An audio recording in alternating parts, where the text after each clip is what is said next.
Diamond Hands podcast. Today, we are so excited to have med spa business owner and marketing magnate, Katie Sweetman, owner of Sweet Talks Med Spa in Milwaukee. Welcome. Thank you so much for having me. Yeah, so excited to have you. You guys, if you haven't followed her page, it's sweet_talks, and her marketing and branding is so consistent. You know who she's talking to, and we're going to be talking about some of that branding today, also about her practice. So Katie, tell us a little bit about, first of all, are you originally from Milwaukee? I am. Yeah, I'm born and raised in Milwaukee. And I love it here. It's an underrated city, really. Yeah. It's booming, but I love the Milwaukee area, except for the cold. I can imagine. Is it getting warmer there, at least right now? Yeah, it's beautiful right now. We have 4 months that are beautiful. Oh my God. Well, it sounds like where I am in Boston, you only have a couple months, and then everything else you're like, this sucks. Exactly. You feel you feel my pain. You feel it. I do. I empathize. And so you were born and raised there. So tell me about, your background, what inspired you first to get into nursing, and what was your passion for helping people? Tell me more about that. Yeah. So, I knew I wanted to be in the medical field. Actually, I originally wanted to be a makeup artist, but my mom was like, you're not going to make any money as a makeup artist. So I was like, yeah, she's right. Now looking back, I'm like, okay, I could have made a lot of money as a makeup artist, but anyway. But I went to nursing school, and I knew I wanted to do something different with nursing. So I actually was going to be a CRNA. Yeah. And so I started off in the ICU, but I didn't really like the OR. So I knew I didn't want to do that. And I really do love taking care of people and helping people, but it's heavy in the ICU. It's sad. We have the floor that I was on had one of the highest death rates in the state. Oh my God. We just have really sick people, very high acuity. And so it just kind of got old for me, and you want to help people, but they don't want the help back always. And so it was one of those things that was just you're giving, and you're not getting a lot back. So that's kind of actually how everything started. Was I had a really bad day on the unit, and I was advocating for my patient. I knew something was wrong. No one was listening to me. And he ended up coding and passing. And it was one of those moments where the world stops, and you're like, what am I doing? Can I keep doing this? Because if something would have gone differently, maybe something wouldn't have happened, or whatever. I had some serious PTSD from this. But then during this time is when I kind of started Googling, literally Googled this, happiest nursing jobs. Kid you not. And nurse injector kind of came up, and I was like, oh my God, that's it. That is it, Katie. That's what you should be doing. It's happy. It's upbeat. You can make a difference. I love makeup. I'm like, if I can do makeup, I can contour someone's face with gel. I can do that. Yeah. So that's kind of where everything kind of started. And it took a while to even get started. I mean, I tried to get hired, I went knocking on everyone's door. I sent my resume to everyone, and I had no bites for about 6 months. Yeah. And that's when I kind of decided, oh, well, I guess I'm going to have to do this on my own. And I started looking into opening my own practice. And so I actually have always worked alone. And I never worked for anybody else but myself, which is scary that I can do that looking back. But I took it very seriously, went and got trained. And then really, it took me a while. It took me about a year before I could even inject, just with the legalities of everything. I wanted to do everything right. Yes. And then I kind of started growing from there. So. Well, I think that's amazing that you actually started this yourself, because there's a lot of people that are like, oh, I worked for a plastic surgeon for 3 or 4 years. I worked for a derm or whatever it is. And then they started because they saw like other people's processes and systems. And they're like, oh, I don't like that. I want to do my own thing. I can do it better. Right. But you started. So my question for you is very interesting. So starting out as a solopreneur in this and not really having guidance because you came straight from the ICU basically into this after training and things like that. What were some of the hurdles that you had to, overcome when it came to compliance and let's talk about compliance for a little bit. Yeah. What resources did you even use as a person who didn't have a network yet to get it done? Yeah. So myself, and that's the thing that it's hilarious because it's like, I get so many people who are reaching out who are like, how do you do this? How do you do that? And it's like, literally, we have access to everything and anything that we need. We have the internet, we have libraries, we have so much that we can do. I mean, all the lawyers do is look up laws. The laws are public. Well, that's all they do. So if I can read, I can do anything. My late stepdad said that to me back when I was a little girl, and it's the truth. And so I joined a lot of Facebook groups. I was reaching out to people in other areas so that it wasn't competition. And I was kind of like, hey, like, who do you use to do this stuff? Like, I was willing to fork out the cash for it. And I think some people are very scared to spend money up front because it's a lot of money to pay that kind of money for a lawyer, but it's worth it to grasp and to make sure that you are compliant with everything. So I know the Wisconsin state law like the back of my hand, truly. Wow. That's so amazing. I love that. And what you said, I love what you said there. You said, if you can read, you can do anything. Amen, stepdad. Yeah, I know. And so it's funny when everybody's like, oh, how do you do this? And it's like, if somebody really wants to do this, they will. They absolutely will. If you put your mind to it, you absolutely can, because everything is there for you to find out, as long as you're willing to just put in the work to find it. Yeah, definitely. So you've been in business since what year again? 2017? Yep. So I knew I wanted to start in 2017. So that's when all of this kind of started to transpire. And then I started injecting in 2018. It took me about a year to get my medical director, all my protocols, all that kind of stuff in place. And now it's been about 3.5, 4, 18, 19, 20, 21, 3. It's just crazy. It's like, it's crazy because it feels like I've been doing this for 10 years, but it really hasn't been. So it's been about, all in total, about 3.5, 4 years that I've been cranking.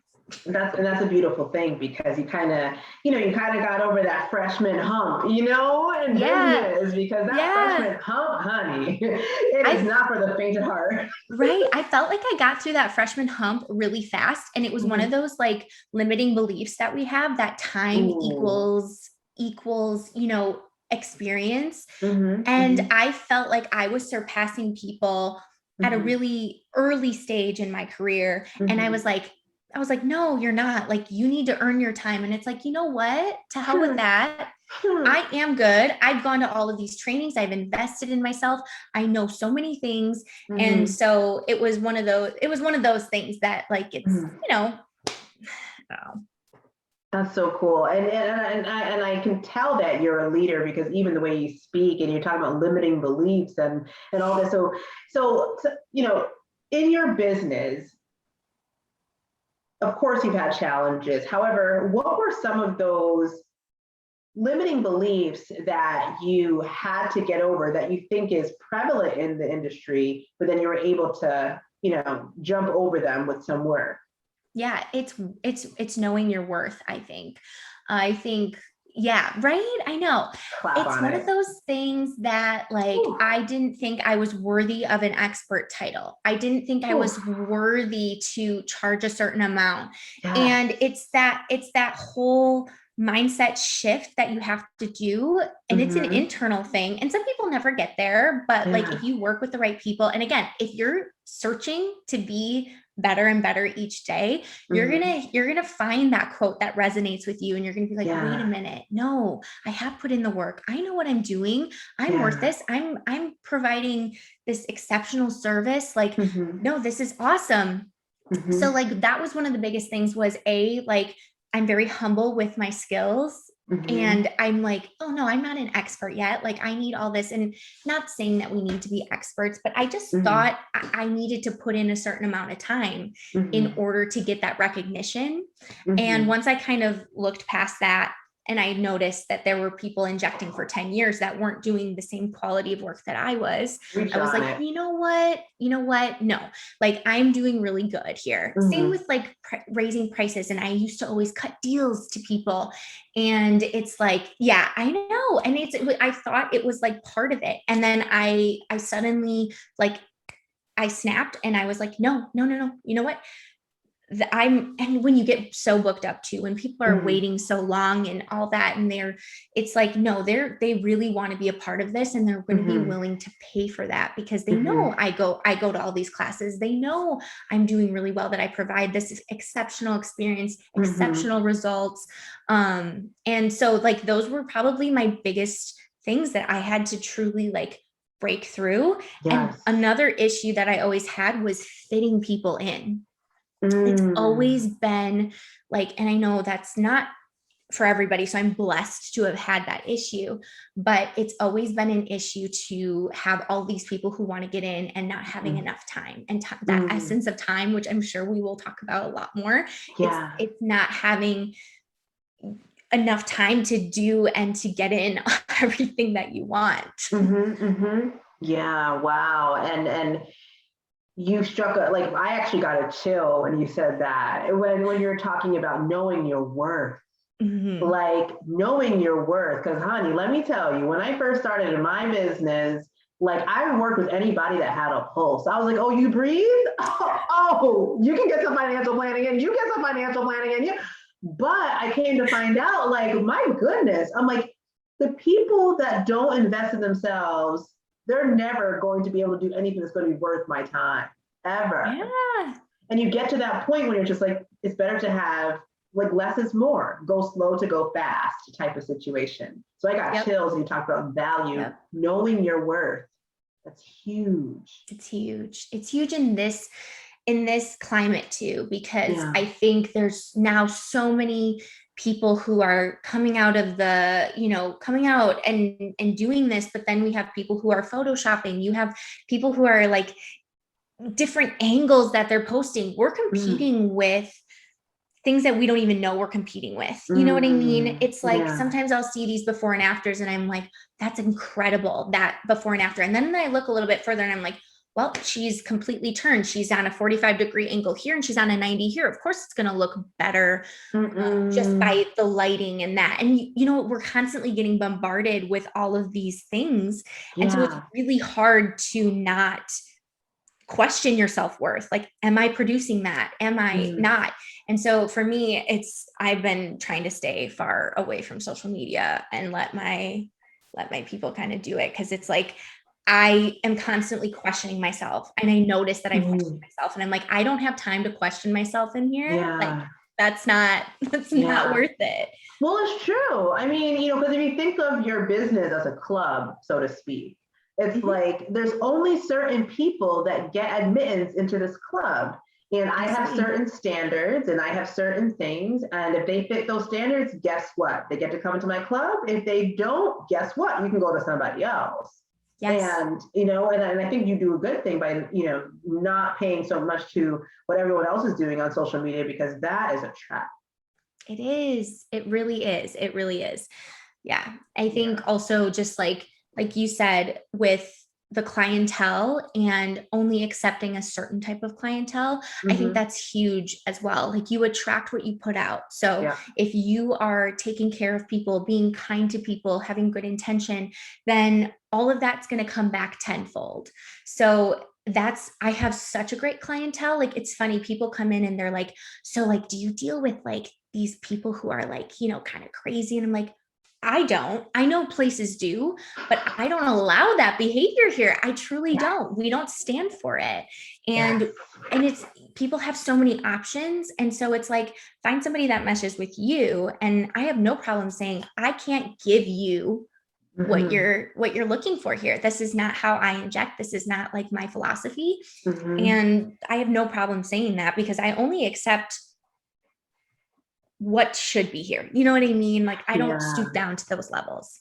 Wow. Luckily, I don't deal with that, but that's a good thing. And if that's something, you know, to our listeners, if you have a med spa, or if you're thinking about owning a med spa, that's something that you need to learn quick. Like, you are the business owner. You get to choose. And while you're waiting to choose, you know, maybe you're going to be working per diem at the hospital for a little while, when you're just making sure that the clients that are coming into your doors are the right clients. Right. I think it's good to manifest that as well. What type of client do you want to see? Who is that clientele? And I remember in my early stages, I had somebody who I was like, I want my age. I want my millennials. I want to groom them. I don't care if they spend $50 with me in 2017. That means in 2020, they're going to spend thousands with me, because they're going to be working, or they're going to grow old with me. I always tell my clients, we're going to grow old together. But I know it's great, but it's funny. Somebody was like, no, you need the North Shore Nancys. You need those moms, that the single or the stay-at-home moms. I'm like, that's not what I want. Maybe they have the money now, but that's not what I want. And so knowing that, like, that wasn't necessarily what I was trying to attract, that I think is why my clientele is so pristine, because it's literally, I didn't want that. And people are always like, oh, they have money. They have money. I want them here. Wrong intention. No, you don't. You do not want that. And you're right. There you go. It's all about the intention. And here, I'm not like, oh, they have all this money. No, it's more like, let's make sure that they're taking all the right steps, so that no one's going to freeze up their face when they don't want it, when they're 18 to 25.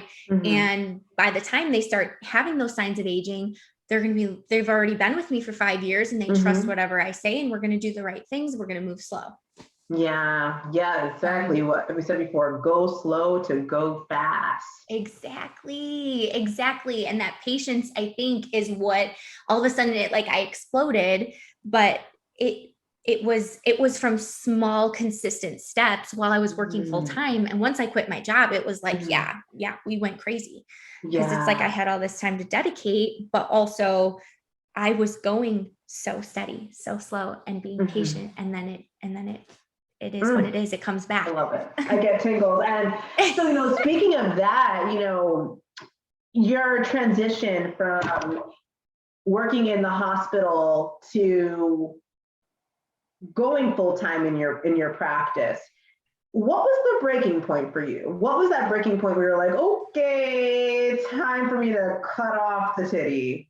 This is so funny that you're saying this, because there was a huge breaking point. Yeah. So I was working nights in the ICU, and it became too much. So I applied for a clinic job in plastics within my hospital system. They didn't do Botox. Well, they did a little bit of Botox and filler, but nothing like I was doing. And so I would at least have a daytime hours, 9 to 5. So I would go into work 9 to 5 and then inject from 5:30 until literally like 11 o'clock. Wow. Every night. So I was working and then weekends. So I was working 85, 90 hours a week. Wow. It was really crazy for me. I loved it. It didn't feel like work, but my body was like, excuse me. Hello, what are you doing? And so I was having vertigo spells. I lost some hearing in one of my ears. I had Meniere's. I was diagnosed. I had a hearing aid. It was crazy. And I was just going. And I was like, okay, I got to figure out how I'm going to do this. And I think my boyfriend, well, he's my fiance now, but my fiance was like, yeah, right. He was like, you gotta slow down, and I'm like, whatever, I know. And then I got a phone call from my best friend, and she was a travel nurse at the time. And Yeah. I remember the conversation. I was like starting to kind of break down, and she's like, Katie, you can't do this anymore. You cannot put your body through this. Like, your patients and your clients need you, and you can't give them you if you're like this. And I was like, thank you. And I quit within 2 weeks. And and that was my biggest point. My mom was like, no, you can't quit your job. But I knew I was going to be fine. I should have quit probably 6 months before. I was doing fine. But then I let my body down, and that was it. That was the biggest thing. And it's like, I physically can't give anymore. Wow. So That's wild. I mean, but the fact that, you had good friends around you and good people around you who were like, ma'am, like, cut it off and kill it. Like, it's time to move on. Like, right. That's important, because not everybody has good friends who are going to really look out for their best interests. Right. And I had left them in the dust for so long, in a sense, because I was constantly working. So I wasn't seeing anybody. And they were so supportive and so understanding of it. They were like, there's Katie, she's at work again, or whatever. They knew it. We always joked. We're always like, she's building her empire. Yes. But it was like, my friends don't really say that kind of stuff to me often. As you can tell, I'm like the flamboyant and the leadership one. So I'm always the one who's telling everybody else, you can't do this anymore. But then it was like, thank God they were like, no, we need to step in here. Yes. And we need to save her. So it was an awesome, what an awesome issue to have, where you get so busy and so broken down that you have to quit. It was just, it was such an exciting time for me too. Just to be able to deal with like free time and stuff like that. But it was amazing. It was one of my favorite times of my life so far, where I remember just like constantly thinking I was living a dream. I still do, but it was just like, I couldn't believe it. I was like, I'm here in this room injecting all day. This is all I do now. Like, and I'm in control of that. It was one of the best times of my life. That's so amazing. Going from the ICU to doing something that makes people happy. It's such a difference. It's such a difference. The positivity. And it's funny because my fiance now works for me, but I know. Yeah, he helps me so much. He's amazing. I know. It was one of those things. I love you, by the way. But he even came in, and once he kind of started coming in a little bit to see how we were doing it and stuff. And he's like, it was so cute. He's like, I see why everybody like wants to be here all the time. You guys are so happy. It's so positive. And people just are so happy to be here, just to be in the space. They want to hang out with us. And it's like, we have created this little community. And now and when I heard it from him, because my ego doesn't need to be stroked anymore. He's always like, you don't need to say anything to her about it. Like, just and so it was just like, it meant a lot when he said that to me. And I was like, that was always the goal, but it's so much more positive and uplifting if you allow it to be, because it isn't always that way. But that's the type of energy that we want here. And that's the energy that we allow here. And so it's just so night and day compared to what it was like in the hospital.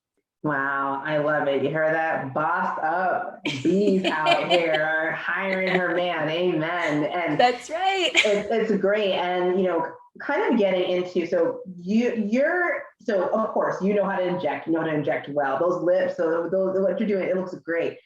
So now the next thing, branding, because that's an area of genius for you. So let's talk about branding for a minute. So what is branding, and what makes up a brand? Yeah, that's a good question. So to me, branding is a feeling. It's a smell. It's an energy, truly. And I think when you think about branding, it's something that is recognized by people outside of the brand. Mm-hmm. So when my clients are at Target and they see a lip, they buy it and they bring it in and they're like, I thought of you. And it's like, that's so flippin' cute that they're thinking of me, but even people who have never been in here. So I got a message from a client who was like, I saw these earrings. I thought of you. They're so sweet talks. Like, you need them. She's like, I can't wait to come in to see you. I haven't been in to see you yet, but I just had to show you this. I was like, that's when you know someone's feeling the presence of sweet talks outside of sweet talks. Hasn't even been in to see me yet. And I'm like, that is amazing. So for me, branding, again, it's that feeling that you inflict on others. And I think it's an all-encompassing thing. It's so many factors. It's not just having the right color scheme on Instagram. That is branding from a certain standpoint, and that's part of it. But it's everything from the second that somebody is looking at your website, the process of booking, what happens leading up to their appointment, what happens at the appointment, what happens after the appointment. All of that has to do with the branding that you put out. And then of course the space that you're allowing people to be in, all that stuff is, to me, what branding is. And it's hard because not everybody like has a solid like brand scheme with their practices. But truly, if you can kind of think about like what you want and what you feel, and if you can kind of get that going, then you build off of it and it just keeps building itself. And branding is also created by the collective. So my clients help enforce and create the brand that I have right now because they're so amazing. You know what I mean? Yeah. Wow. And so with that, branding is a feeling. It's you're saying like a kind of like a connection. And so with that, that's a good word. Yeah. So with that, how, and I love how you said that people, you're really building something when people outside of your brand sphere were feeling it and saying, I haven't even met you yet, but this is so sweet talks. You're like, wait, what? This is so sweet talks? Like, I have a flavor? Like, what? And like with your Instagram, like, your color scheme, like I could look at your Instagram right now. I even look at your background, like, guys, like, I'm totally putting this video up with this, but like, you look at the background, it's like, it's pink, it's lips, it's cute, it's girly, it's young, it's fresh. Like, I feel that, and I haven't even been in your practice just by looking at your Instagram and talking to you right now. And so with that, like, how important do you think it's for med spa practices to have a brand story, and how do you think they can go ahead and what's the word for it, capture that brand story to make it something that's reflected in some of the things that you were talking about? How can they do that and bring it from just like their head to something that's actual? Yeah, that's such a good question, because I think that's something that I take for granted because it has come so easy to me. But I think when it started, the whole branding of Sweet Talk started when I came up with the name. And I thank my dad for this all the time. He's got this creative side. We always threw like themed parties and we just ate it up, girl. We ate it up. Like, I had this Halloween party. I'm telling you, you walk down the stairs of this bowling alley that we rented out. It was like another world. We went all out. But I feel like that's kind of where I took one idea and I was like, okay, well, first of all, my last name, Sweet Talks, or Sweetman. And I'm like, I have to somehow come up with something with my last name. And then like the word sweet, which I identify with, I'm a sugar fiend, but also like, can we brand this? Can I brand sweet? Like, it is me, it's who I am. And so I think you have to dig deep down as to what really means something to you, what you're passionate about. If it's lips, if it's contouring the face, whatever it is in any business, even if it's lashes, whatever it is, like, what are you passionate about? what means the most to you, and then how can you build your business around those passions, because your passions are going to speak volumes. Yeah. I loved lips. I knew we didn't have great lips in this community. And I was like, I'm going to be that person. And I even aimed higher than just the community. I'm like, I want to be that person that people trust with their lips. And so that was like, okay, but like, how can I make lips sweet?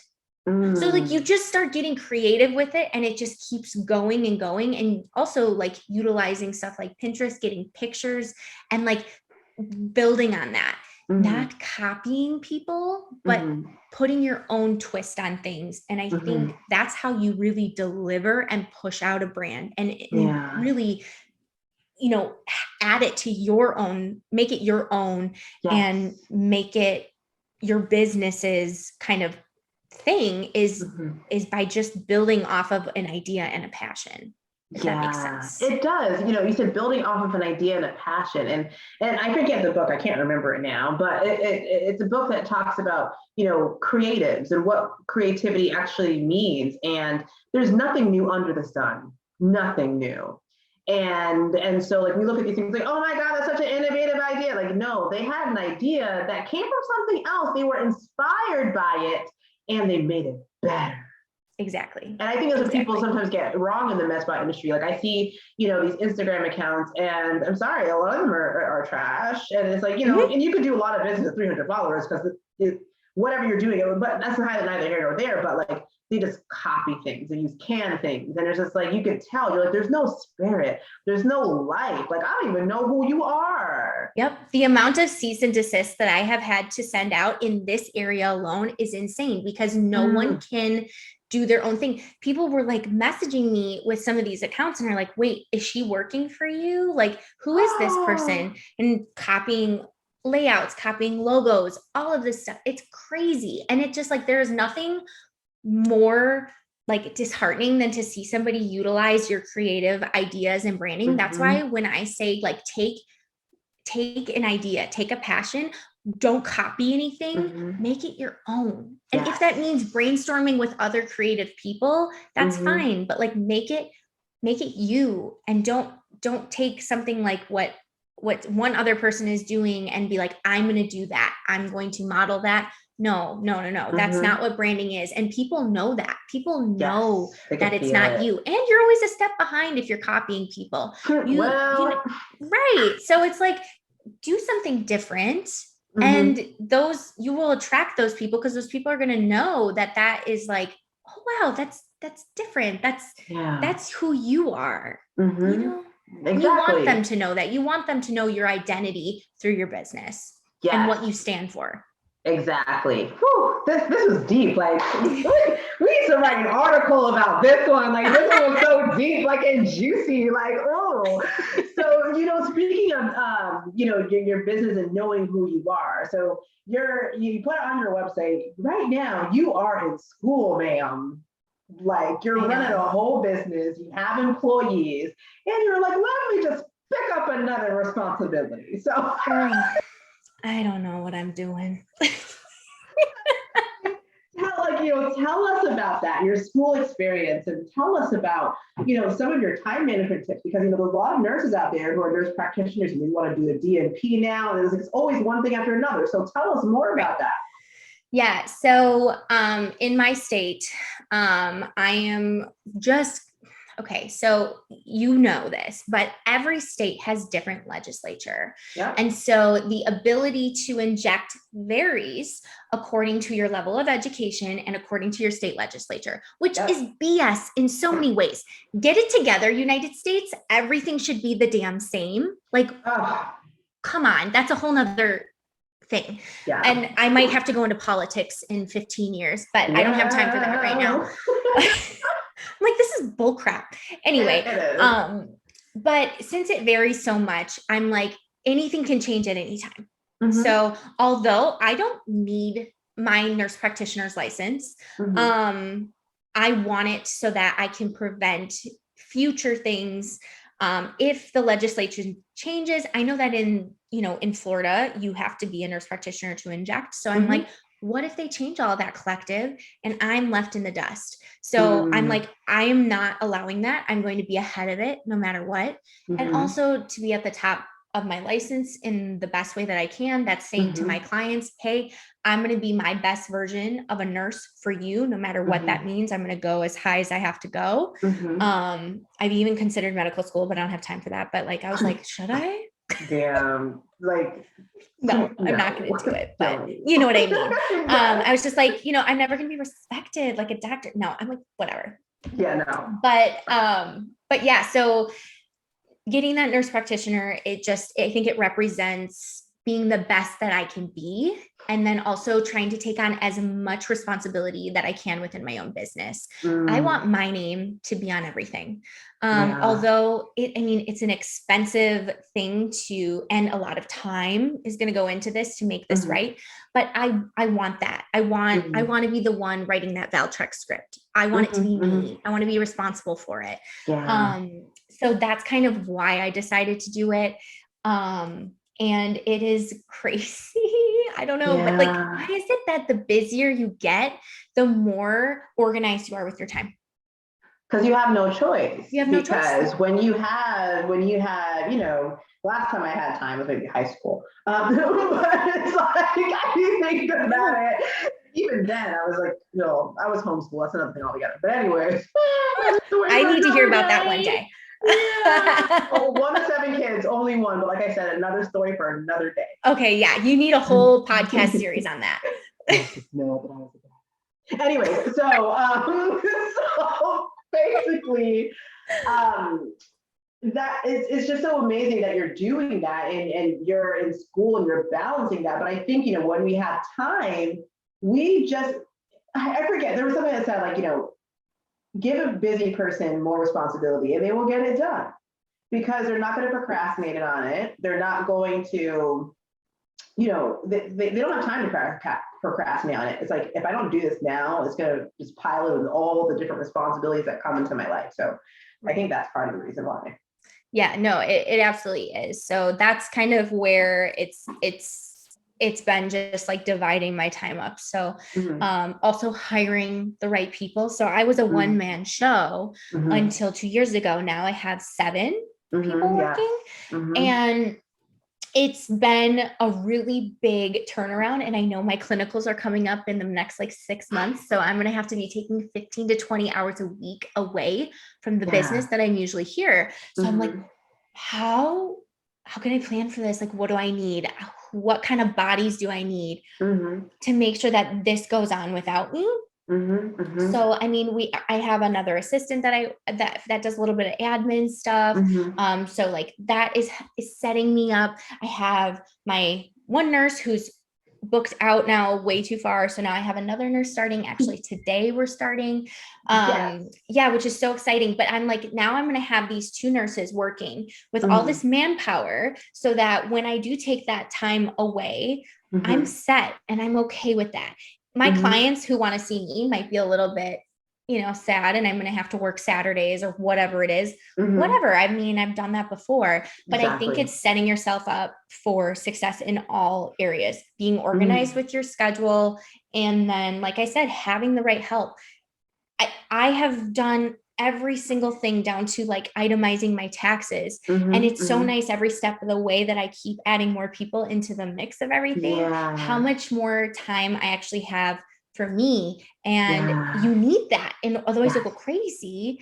I love the stimulation, but I also need time to watch Outlander on Netflix. Yes. Amen. You gotta have that time, even just your boo time, like time with your man, or even just reading a book or doing yoga or whatever it is. You gotta have that time where you're selfish about yourself. Yeah. And I've been lacking on that for so long. And this was like my year where I was like, you know what? Like, enough of like coming in at 8:30 a.m. I'm like, let's start the day at 10 or 11 so I can go and get work, so I can go work out, so I can take care of my body. Because if I'm not my best self for myself, I can't be my best self for my clients. So it's one of those things. Yeah, you're speaking my language. You're all in that. So that's great. And So for your clients, it's mostly millennials and things like that, so what do you do when you have a client who comes in to you and they have really, really high expectations about what they want to get done, but it's going to be a gradual process, or maybe they need something more invasive or whatever. What do you do in situations when your services won't get your clients the expected result? Yeah, so I am really honest with setting expectations, and I teach my nurses the same thing. I'm like under promise, over deliver. So with anything, even with something as simple as a tox appointment, if for a eyebrow lift, everybody sees an eyebrow lift differently. So one person sees it and loves it. Some person doesn't see enough. And so as long as you set that expectation up front and be honest with what you think your abilities are, I think that's the best thing you can give your clientele and your patients. And I think when it comes down to, like, when I see somebody, and I'm very caring when I talk to them, I'm like, look, we can do all of these things, but ultimately, this might not be enough for you. Yeah. And it's hard to communicate that, but they appreciate honesty, especially when it comes to something with prices, where I'm like, okay, so you could spend this much over the next 10 years doing this with me, or you can invest this much in a surgical procedure and maybe touch up with me and do this way. It's really hard when somebody, really had their heart set on something, but ultimately you gain that person's trust when you're honest with them. And I can say, I can only do so much, this is non-surgical. Or if I am going to do this, it's going to cost you a lot of money, and we can see where we get. But most people, if you kind of bring them down to life and you kind of bring them down where they need to be, people are so much happier with their results, because they're like, oh, like, this is exactly what I wanted. I'm not trying to look crazy. And you're like, see, that's where, there we go. Reel it in, reel it in. So great. I'd like to think I'm a miracle worker, but I'm not. So it's hard. It's hard to tell somebody, that maybe they're a better surgical candidate, or that one day surgery will be better for them. I always like to present and say, do you have any, how do you feel about surgery? Like, do you even consider it, or are we throwing surgery out the door? Yeah. If they're like, I don't want anything to do with surgery, then I'm like, okay, that's fine, but that's totally great. We will focus in on the injectable side of everything, but just know, like, this is the type of result that we can expect. Yeah. Wow. And you just have to be really honest with people. And I think saying, I'm going to be here for you every step of the way, no matter what you choose. And that, I think, is the biggest thing, is I'm always like, I'm here for you. So whether that's, going a surgical route and you not coming in to see me, or whether that's you only seeing me, whatever it is, we want what's best for you, Yeah. And that makes a lot of sense. And so in your philosophy, I do want to ask you, so what is beauty to you? Like, and how do you translate that to your clientele? So what is beauty to you? So beauty to me is self-love, truly. I think that everyone has their own standard and their own way of looking at a face and thinking something's beautiful and thinking something's not beautiful. To me, every single person that walks in my door, it has a unique way of thinking about what beauty is. Yeah. And so to me, the most beautiful thing is when someone radiates the love and self-love that they have for themselves, whether it's just a feeling, or whether it's when they look in the mirror, whatever it is, it's loving who you are. Yeah. And if that means adding 0.25 of a syringe to someone's lips to kind of get them there, then that's amazing. It's so amazing that we have that ability to gift people a little bit of that self-love, if we just listen to what they're asking and just listening to their specific definition of beauty. But truly, my definition of beauty is everyone else's, if that makes sense. Well, So you come yeah. into me and your definition of beauty is different. I want to give you your definition of beauty, as long as it's within reason, of course. I'm not going to mess up someone's face. But if you think beautiful means that, you know, your cheeks are high and contoured, let me deliver that beauty to you, because that means you're going to radiate self-love from that. Yeah. Wow. You know? And that makes a lot of sense. And so we are coming down to it. So to our listeners, you know, so let's put this out there for new med spa owners, those who are still struggling in the branding or their brand story. What's your biggest word of advice for those in the med spa business who are still struggling, or those who want to own a med spa?